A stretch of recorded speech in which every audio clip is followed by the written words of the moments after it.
Well, it's Thursday the 4th of July, an auspicious day for Americans, and Independence Day, and the UK elections the booths will open probably later today. I'd say, I think at 6 o'clock they say it's going to be 18 hours later, so there's a fair distance between us and them, but the the results will be coming out tomorrow morning, I guess.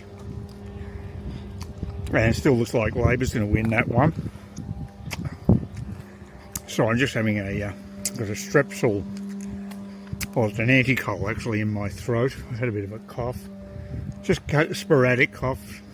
Just take occasionally. The weather's been a bit indifferent. It was a good move doing the mowing yesterday because we got some rain overnight.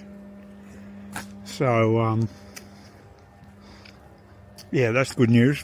I got a message from booking.com about getting a freebie taxi from the airport when I get there, and because the link they gave me didn't work, and they came up with another option.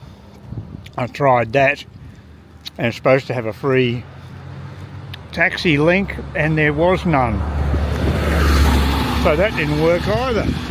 So I'm coming to the conclusion excuse me, sorry, I got a bit of a cough, excuse me for that my the idea of getting a free taxi is almost impossible with booking.com. They're very polite about it, but I just don't seem to be able to make it happen. And the thing is, if I got a free taxi at a 5 AM arrival flight, I don't want to be going all the way down to where I'm staying and straight away, because excuse me, I'm concerned that they may not be open. That's one. Unlikely. Vietnamese open up pretty early, so I better take my luggage. And the other thing is, I wanted to change some money at near Ben Thang Market, and also get a SIM card. I could do it at the airport, but the cost of those tourist cards, SIM cards, are a bit higher. It's not much money, but I'll see how I feel at the time. It is nice to get the SIM card up and running straight away, because then all your transport options are covered with Grab, and that's a big bonus.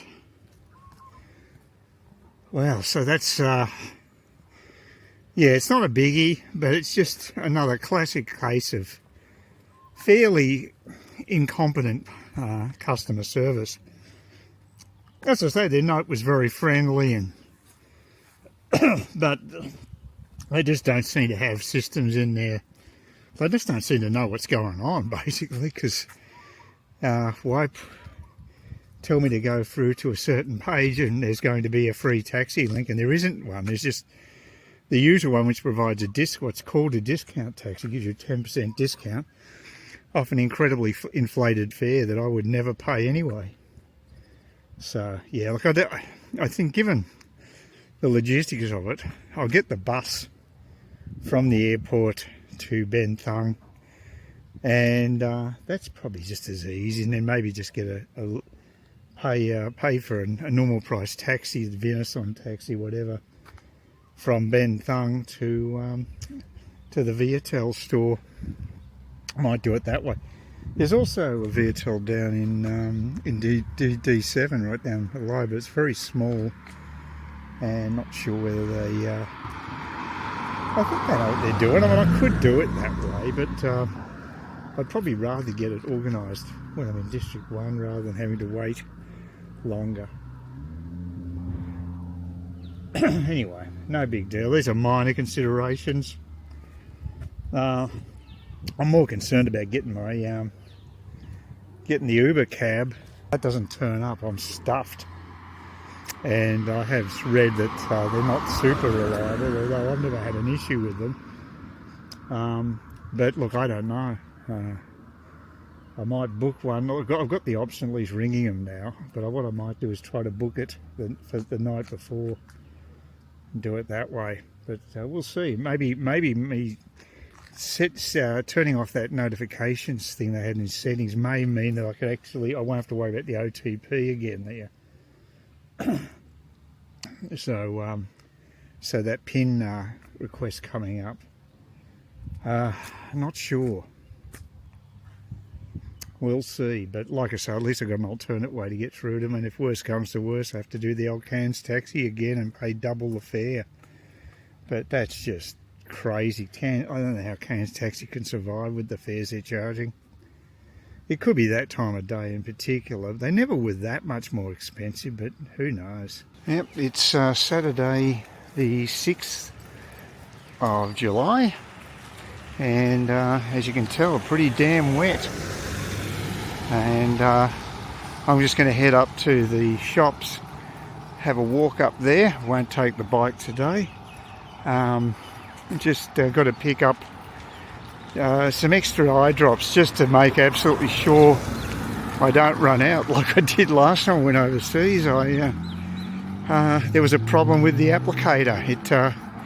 I don't know if there's some sort of obstruction in the actual eye drop mechanism, but I only got about half as much as I should normally get from one of them.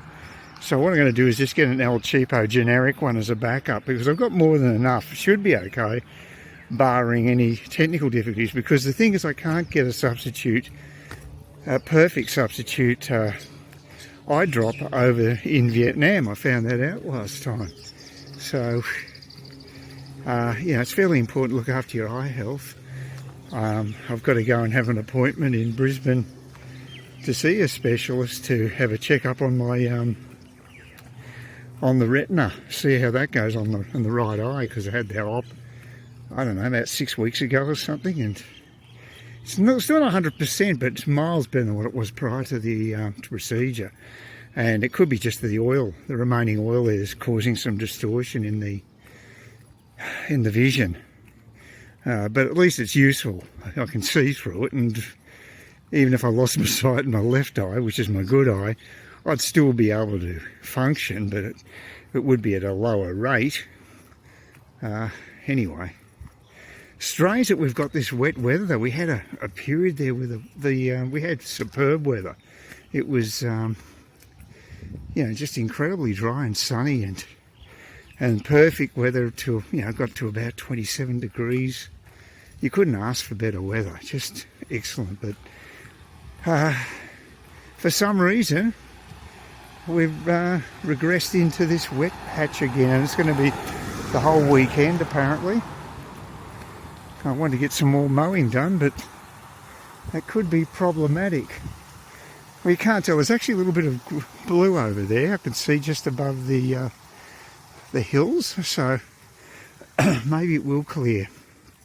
It's good to go for a walk anyway. I mean, I don't do it enough, and it is good for overall health to do that.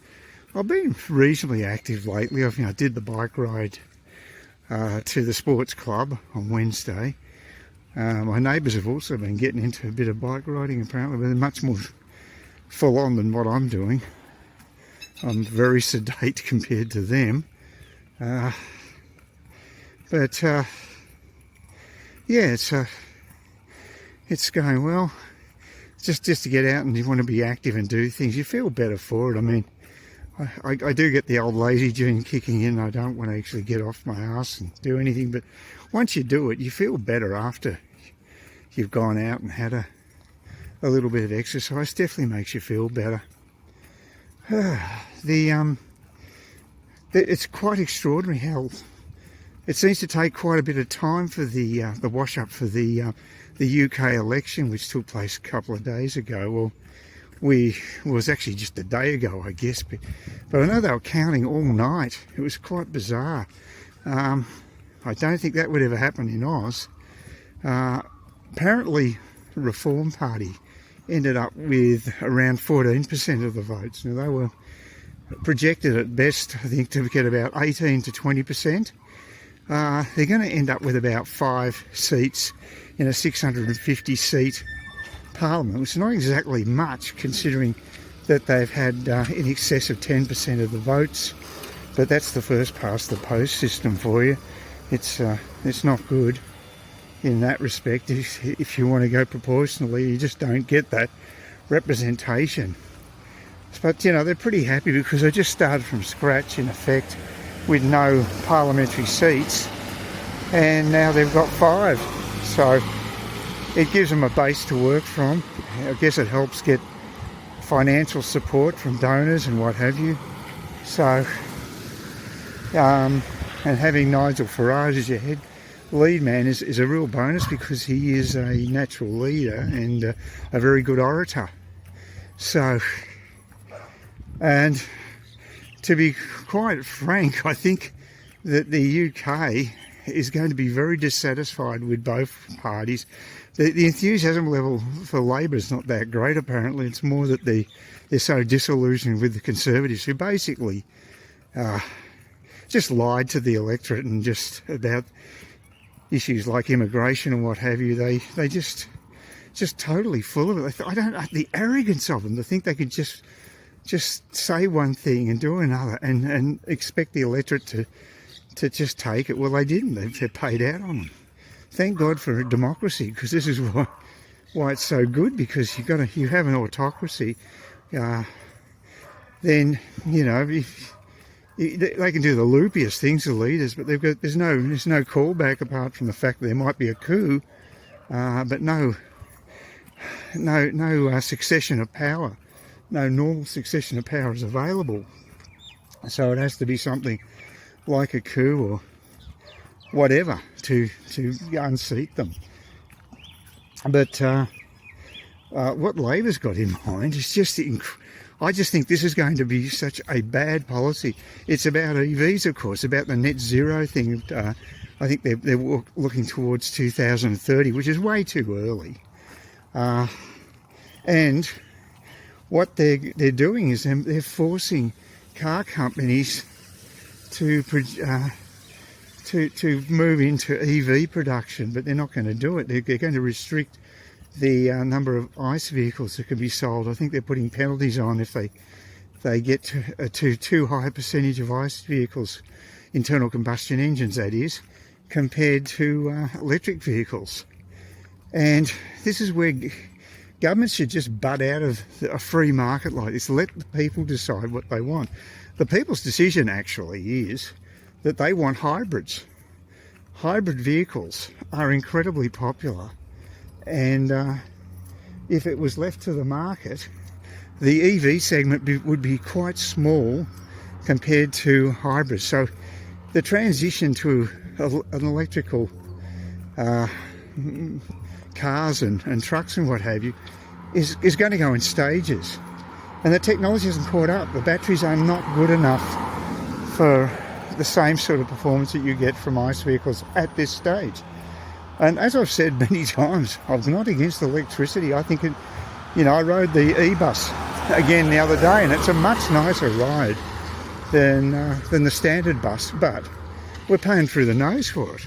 And I'm not that badly off, but there are a lot of people in Australia struggling, and we've got councils and state governments and whatever indulging themselves in these trials of these buses.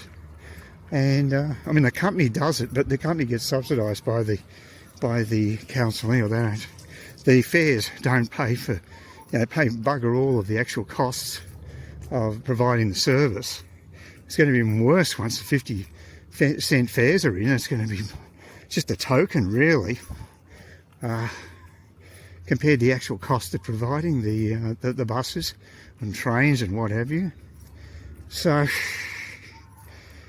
I think I've got nothing against them trialling, although there must be quite a few buses that are e-buses in the fleet, maybe 10%, just as a very rough estimate. It may not be that high, but there are quite a few. I've seen them around a bit. They're not that scarce, and I'm positive that they would costs a lot more to run. They will probably have to be overhauled quite often. And then there's other things like fires caused by buses and other large EVs, or just even ordinary EVs, can just spontaneously combust, and they're very hard to put out the fires, and as a consequence the insurance costs of these vehicles is very high. So if you're comparing apples with apples, you're comparing an ICE vehicle, an ICE bus, an internal combustion engine bus, a standard bus, to an EV, the costs are much greater at this stage.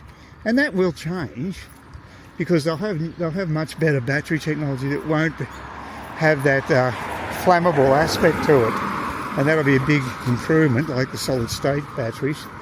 And I'm all for it, but let's just wait until we can afford it and make sure it's viable. And that could be 5 years down the track, maybe. I've said this a few times, but I just think it's wrong we're not in a great financial position, and apparently because China's stumbling a bit, Australia's going to do it pretty tough. Could be like a $10 billion hole in the budget every month. So, and we've got inflation going up, and we're going to have probably another interest rate rise. It's going to be hard. So, I just think governments need to be aware of that they can hurt the most vulnerable with a lot of these decisions. You've got to be very responsible with your budgeting, and unfortunately governments generally aren't. It's my experience anyway. Well, the weather seems to be improving. That's I think as soon as I drag the umbrella out, that generally would stop any rain. It seems to work. But this is the clearest it's been. So I did a wash today, washed some clothes, and stupidly, when I made my meal last night, I put on a light coloured polo shirt, which notoriously shows up grease stains. And I actually was the night before I'd made a salad, and I cut up potato and then saute it in olive oil. And then add it to the actual salad mix. And when I'm doing that, of course, I'm dousing it in the oil, and it's spilt onto the actual polo shirt that I was wearing. And it's a shocker. It's just a grease magnet. These shirts, they're just shockers. Anyway, I put it through the wash twice, once yesterday and again today, and hopefully it'll be cleared. It can take quite a bit of work to get it cleared up. Got a car right behind me, wish they'd move, so here we go. Go down the footpath. Whew. Yeah, and of course the knives are still out for Biden. Apparently, this is not going to go away. His shocking performance in the debate. There are people moving behind the scenes. I mean, the funniest thing, well, not funny, funny weird, not funny hilarious, is we had Kamala Harris. I suppose it could be hilarious, but the stakes are pretty high. Do you really want Kamala Harris to be in the most powerful position in the world? I don't. But she is the VP, Vice President, and will take over. The normal situation is for her to take over, and she'd have to be persuaded not to stand aside, I guess, if they want to put someone else in, the Democrats. It's all very messy. I don't know what's going to happen there. Whew. Yeah, I was quite busy at the beach house yesterday. There's a lot of tourists up here at the moment. So we got to walk there and back. We didn't get any rain, so that was lucky because it did rain while we were there. So, and that was my first drink for over 24 hours. And I didn't have any booze when I came home, so I wasn't able to top up at all. So And I feel good for it. I had 4 schooners, I think that was enough. So, yeah, I'm quite happy to reduce the alcohol intake before I head off OS. It's and buying liquor in bulk can be a bit of a trap because, you know, if the stuff's in the cupboard, there's a chance you're going to drink it. Yeah, I'm not strong-willed enough to knock that back. But now I'm pretty well out of the spirits. I've got no supply to tap into, which is a good thing. I mean, I could buy some more at Liquorland now, but I'm not going to because I'm quite enjoying having a break. So, you know, it's the old story. You enjoy having a drink when you've actually been off the grog for a little while. It makes it you appreciate it more, I think. Oh, anyway, I think can't think of anything else to rave about this stage. So I'll leave it at that. Hopefully the image hasn't been jerky like it was when I went down the beach. I think I was wearing my new sandals, and I'm now wearing the tubular shoes that I got, the Adidas tubulars. They don't seem to cause as much jerkiness. Well, you'll be the judge. I've got the camera focused on my my luggage because I just wanted to go through a couple of things here. There's a couple of items I forgot to actually pack last time, and they're in this particular shot. One of them's quite small. It's a little screw down here that is actually, it goes into the clamp to hold my action camera onto my my helmet, which you can see in there. I bought the helmet last time, but I didn't bring the actual little screw, so I couldn't actually secure it on there. Now, I'm not even sure if I can actually wear this particular helmet on, say, a grab bike and still be covered. I might have to ask about that one. I could just wear it around the street and use it as a way of holding the camera. A bit daggy, but I could do that. Or I could get a push bike hire over there. The other thing that you may not know what they are, what you're looking at there, but those white mesh things, they actually protect your bottles when you buy the duty free. Now, I'll be buying 2 bottles probably of the same gin next time. I actually had to pay for those. That's how tight they are with the duty free shop at Sydney. So I'm going to bring them with me. They weigh bugger all, and you might as well bring them with me, and I'll just bring that as part of the stuff. Other little stuff's just for doing some filming. I've got the selfie stick, which I never really use, but it's there as well. I've also got this particular tripod. Again, I don't really use tripods, but at least it's there if I need it. And it's pretty light, so what the hell, I've got a piece of luggage. So I've got plenty of room. The way I pack is I always put my shoes in at the beginning. I've got 2 sets. There's a set of sandals, a pair of sandals, and a pair of the tubular walking shoes. So I've got those, and I'll be wearing my other new sandals because they're easy to take on and off, so they'll be perfect for the plane. So I won't be doing a huge amount of walking once I get to Saigon, not on the first day anyway. So first thing will be to get I'll get the bus to District 1 to Ben Thung Market, where I can get some more local loot, get some money exchanged at the jewellery place.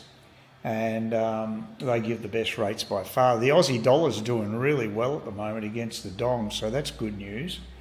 And it's against the US dollar, it's gone up from 66 to 68, and it's over 17,000 dong now, so it's quite good. It was at one stage below 16, so it's actually picked up quite a bit in the last 6 months or so. Certainly much better than the previous trip, so that's good. Although I've got about 10 million dong on me anyway. It sounds like a lot, but it's about $600 in local currency for Vietnam. But I'll have to supplement that because I'm going to be paying 30 days rent straight up. So they'll want cash when I get there. So I'll get the bus. I'll probably have a coffee at Starbucks, no, it's actually Starbucks. There's a coffee place just around the corner.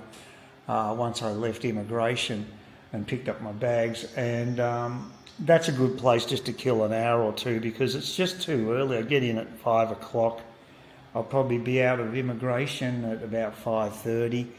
I could get a SIM card at the airport, but you pay for the tourist SIMs. You pay about 300,000 dong, and I can probably get something equivalent at the Viettel office in District 1 for about 120.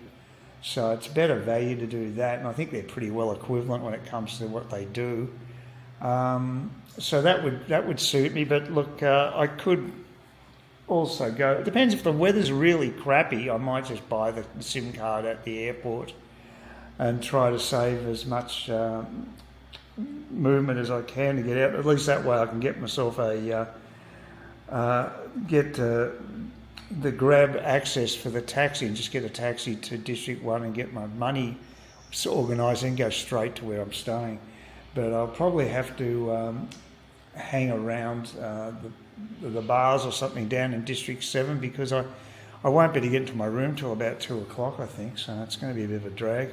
But yeah, I always put the heavy stuff anyway, like on the bottom as far as the as packing is concerned. I've got all the underwear, I've got all the other the tops, the shorts, and all the other stuff I've got to put in as well. But I've got plenty of room, and it won't be an issue. I'll also include a HDMI cable. I always bring that with me too because last time I was able to use it on the monitor in the room. It was the only thing I could use that monitor for. So yeah, that was good.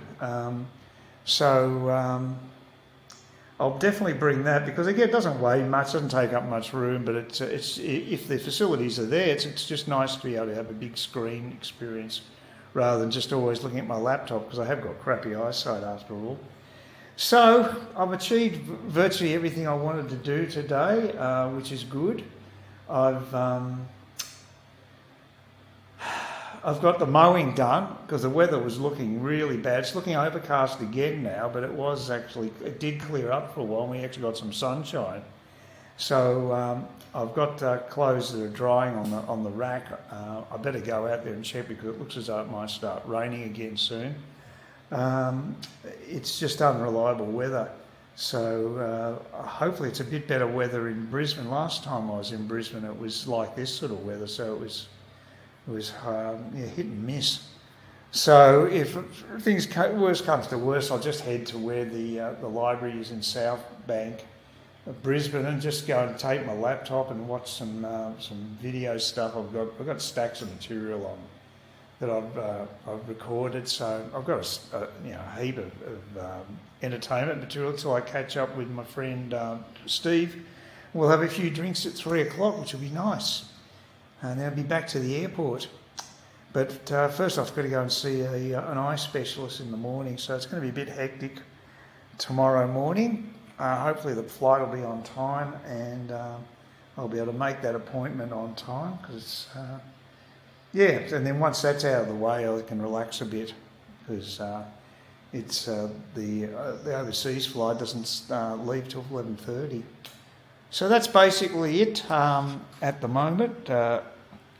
I've got got all those things done, the mowing and other stuff that had to be organised, washing and what have you, and had a big lunch, and it'll be the last meal I'll have for probably about 48 hours. I'm happy to fast, it doesn't worry me. Mind you, I'll have a bit of a drinking session in between too, which would be nice to sort of.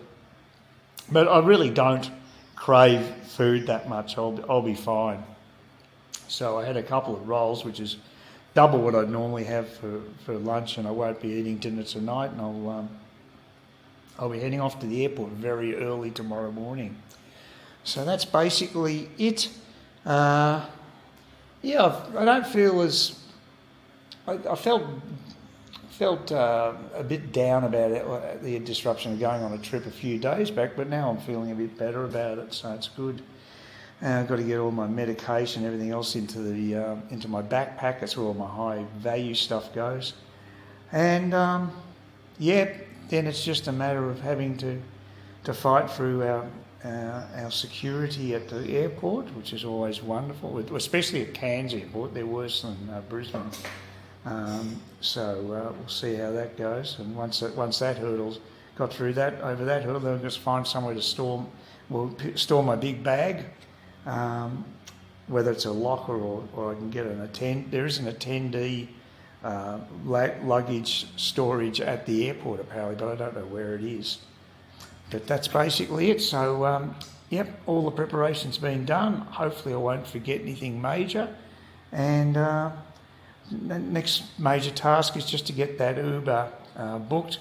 Whether I can do it online without the OTP is another question, but I certainly now know how to at least schedule it ahead, that it's not that difficult. So just a matter of, if the OTP screen comes up, the one-time password, I won't be able to put that in. I don't know how to do it on the mobile. It doesn't work for me, but I've got an alternative. I can ring them. So, but I'm also waiting to see if the price of the actual trip actually reduces from $50, because it's like mid-afternoon on a Sunday. Maybe in an hour or two it might reduce. It's worth a try just to see anyway. But that's basically it. I probably could pack a bit lighter, probably could have half that size with the luggage, but I might go around and I might buy some clothes and stuff this time and fill up my luggage a bit and use it all. So we'll see how it goes. That was the idea last time. I didn't actually buy too much extra. I just bought some cooking stuff, and then really apart from that, I didn't really buy any clothes apart from a cap. That was it. So look, hopefully I'll be doing a bit more shopping this time.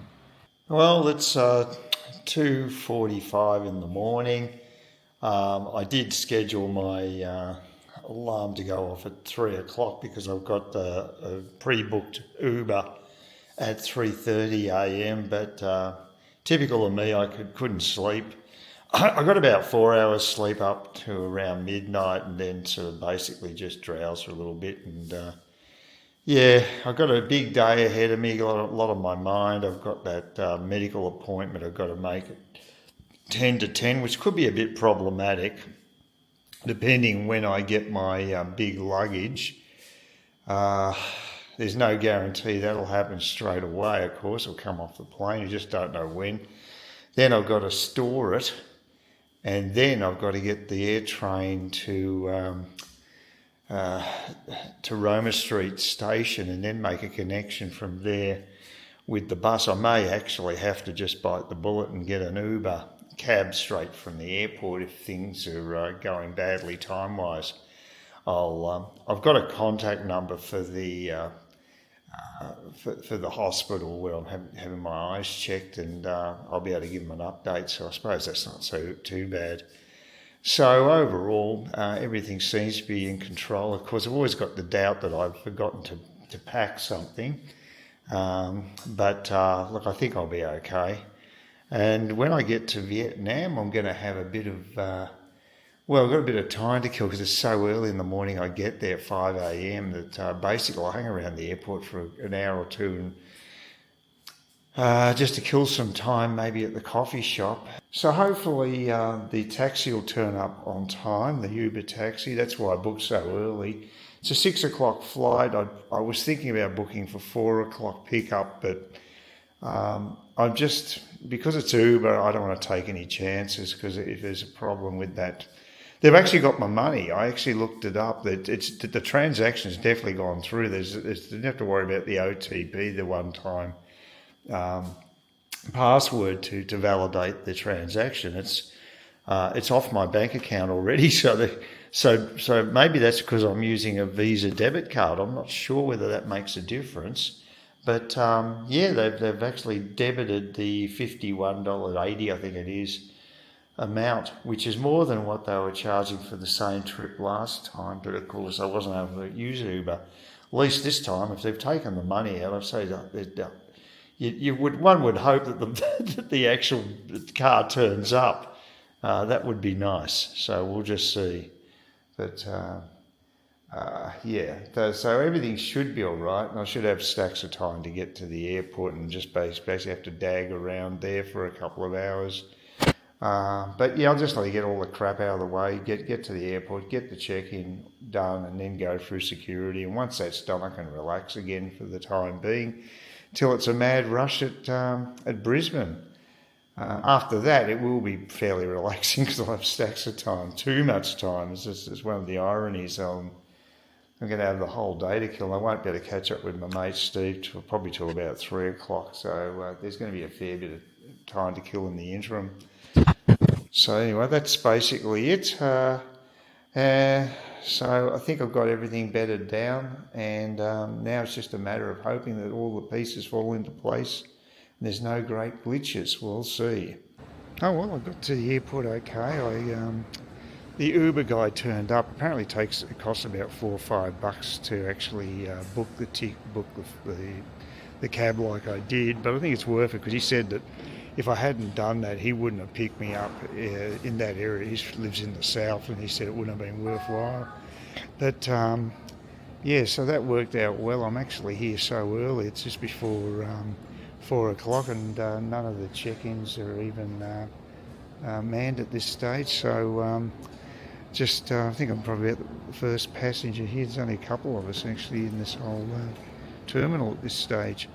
I could hardly understand a word the guy said. He was an interesting guy. He was from the Cook Islands originally. He was telling me all about how things changed there, and how they mandated they had to learn English in the 60s to get rid of the Polynesian language, at least not prioritise it anyway. And but the trouble is his accent was so thick, I was really struggling to understand half of what he was saying, but he got me here in one piece, and that's the main thing. And now I just got to wait for the check-in to open and then get things moving. Okay, well, got through security okay today. It went fairly smoothly. Still had to take my belt off, which is a bit of a pain, but that's okay.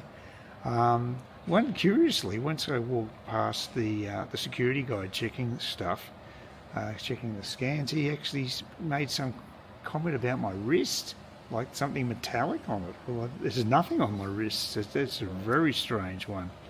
So, but anyway, I didn't have any hassles, which was nice for a change. I think the guy ahead of me was given the third degree though, so maybe they're doing it to a lot of people, but the scan didn't detect anything for me. That was good, so just went straight through. Over the other side there's a USB. You can have a look at it. I'll just change the perspective. There you go. Over there's a whole table supposedly of chargers. However, not one of them worked for me. So not one of the chargers actually worked. So they're cosmetic mainly. There's a girl working on. She seems to have her device switched on. Maybe just one of them's working, but the ones down the other end aren't. So I had to go here to get a PowerPoint just here, which worked perfectly fine. If you can ever get it in the frame, which is always a issue with this camera. But what they've got is these little modular chairs, little cushion things you can pull out, and you can place them where you want. And I think that's a really good idea. That's one of the because now I'm right next to the PowerPoint, so I think that's actually quite a good design for airports. So something to be thought about in the future. So anyway, just waiting now. Everything seems to be okay. So fingers crossed, no major glitches. The luggage could be the main one because I got in fairly early. They took a long time to open the check-in. I think it was about 20 past the hour before they actually opened it. And so I was one of the first to get through, which means my luggage might be one of the last to get off, because I think that's how it works. I probably should have timed it to get through a bit later, but we'll see. Because I'm just going to be pressed for time I think when they made this booking for the appointment and the flight, they didn't take into account that I'd have checked luggage. So, although you can't assume I won't. I mean, most of the people going through Virgin seem to have checked luggage, actually. So they were taking advantage of the 23 kilo allowance. Anyway, I don't know. We'll find out. Hopefully it'll take off on time. That'll be the first step, and then we'll see if I can actually retrieve my luggage and find a locker for it, or someone to hold on to the baggage, so I can finally get on the air train and get into the city and do my appointment. But at least I'm on the road now. That's the main thing. And yeah. So the first lot of airport bureaucracy is over. I'll just have to wait for the international flight now, so that's good. Please consider subscribing to my channel if you think there's anything there of use to you, or entertainment or whatever. And either do that or give me a thumbs up, or if you're feeling really energetic, do both. That'd be great. But please don't ignore me. That's the worst thing you can do on YouTube, is be ignored.